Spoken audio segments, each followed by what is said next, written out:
we'll go now to Mr. Calkins. Welcome to the committee. Thank you very much, Chair. Minister, you were asked earlier a very specific question by my colleague, Mr. Soroka, about when you were first briefed. When were you briefed about the gravity of the situation of the potential for a catastrophic fire in Jasper National Park, including the Jasper town site? When? I want a date, Minister. This is something that would stick in the memory of somebody if you were about to lose, a heritage site park. You would know when you had that conversation. When were you briefed? En fait, j'ai commencé à recevoir. I started receiving briefing notes, and again, as I noted, I spoke to the mayor of Jasper even before the situation deteriorated. I don't have the dates before me, but I can certainly provide them. I don't have my day planner with me, but I did have conversations with Parks Canada representatives even before people were evacuated, as I noted. After you with the mayor and after you had those conversations, did you direct your staff at Parks Canada to accelerate their fire preparedness for Jasper? Yes or no? Vous savez, je ne sais pas comment vous envisagez le travail de. I don't know how you imagine a minister's job works.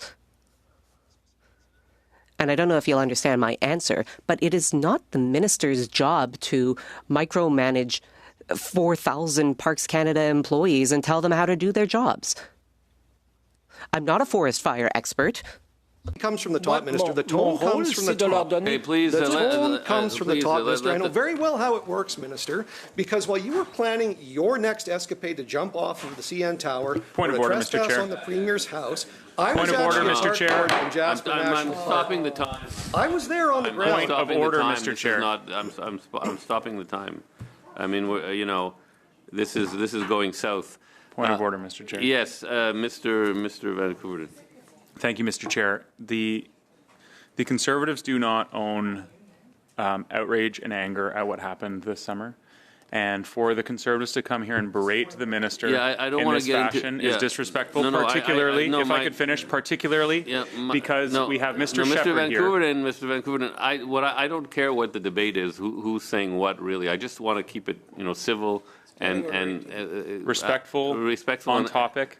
Well, yes, but we sometimes go off topic, but I just, if the minister's asked the question, I would like him to have the chance to respond and succinctly, and I found the tone was getting a little too aggressive, Mr. Calkins, to be honest with you.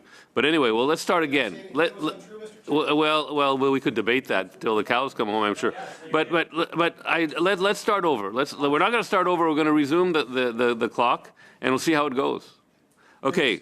Indication, Minister, that Parks Canada has changed or significantly changed its fire preparedness policy in any way, shape, or form with the matter of prescribed burns in order for fire prevention. When I was a warden in Jasper, and that's what I did in the 90s when I worked for Alberta Parks and National Parks Canada, I could see what was happening with the parks policy. I could see the removal of the roads for fire suppression, and the policy has shifted, and it hasn't changed one bit. The pine beetle comes along, it changes the entire landscape. You have the ability, Minister, to change the policy, set the direction, and set the tone. You had the Excelsior fire in 2015. Residents were worried. They came together. Experts from BC came. All the work that was done in collaboration with the government of Alberta. Everybody said they weren't ready. The fire chief in Jasper National Park was asking for more trailers for sprinklers. They were asking to update the water systems.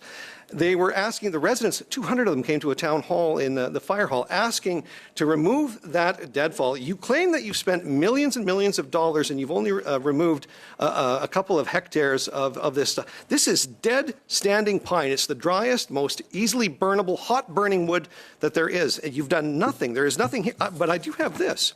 I have from Jonah Mitchell a response to Melanie Kwong at Parks Canada that says, at what point do we make the organizational decision to cancel planned prescribed burns in Western Canada as more and more media articles raise public concern, public and political perception may become more important than actual prescription windows? This is what your organization is doing, and you're not giving them the direction, and that lies with you, Minister. You're responsible for that. When are you going to take responsibility for the $1 billion of damage that happened in Jasper? Everybody knew this was coming. Everybody knew it, and you were told. And yet here we are, $1 billion worth of assets burned down, and our beautiful Jasper National Park, where I used to work, why don't we give is laying in ruins. Why don't we give the minister a chance to provide some answers? Il y a beaucoup de choses qui ont changé depuis. One, lots has changed since you worked at Parks Canada. You spoke about the 1980s. A great deal was done since the 80s. You spoke about a sprinkler system, and my colleague spoke about the investments that led to this system. You spoke about wood that needed to be removed. We carried out the removal through both prescribed burns and manual removal. I am the first to recognize that we need to do more to protect ourselves against climate change. Unlike the Conservatives, who bury their heads in the ground and say that climate change doesn't exist and has no impact in Canada. Left, Mr. Calkins. What have you got to say about this memo? Why are the prescribed burns, and why are your staff talking about canceling fire prescribed burns for the sake of media optics? Has this ever been brought to your attention, Minister? So yeah, as both those employees work directly for me, I'd love to take this question in the fact that what they were doing was looking at the difference between prescribed burns and mechanical removal. So we're communities. We had just had the mayor of Fort Smith and their council talk to us and say they weren't comfortable with prescribed burns. We just had Banff talk to us that they weren't happy with prescribed burns. We had articles coming out all across the country. So two of my managers, which is, I think, a good thing for people to do, is to look at different options that they have. Two of them were saying, do we do prescribed burns or do we do mechanical removal? It was not that there would be doing nothing. It was the choice between mechanical removal or prescribed burns. You can take things out of context, which they have been, but that was what the conversation was about.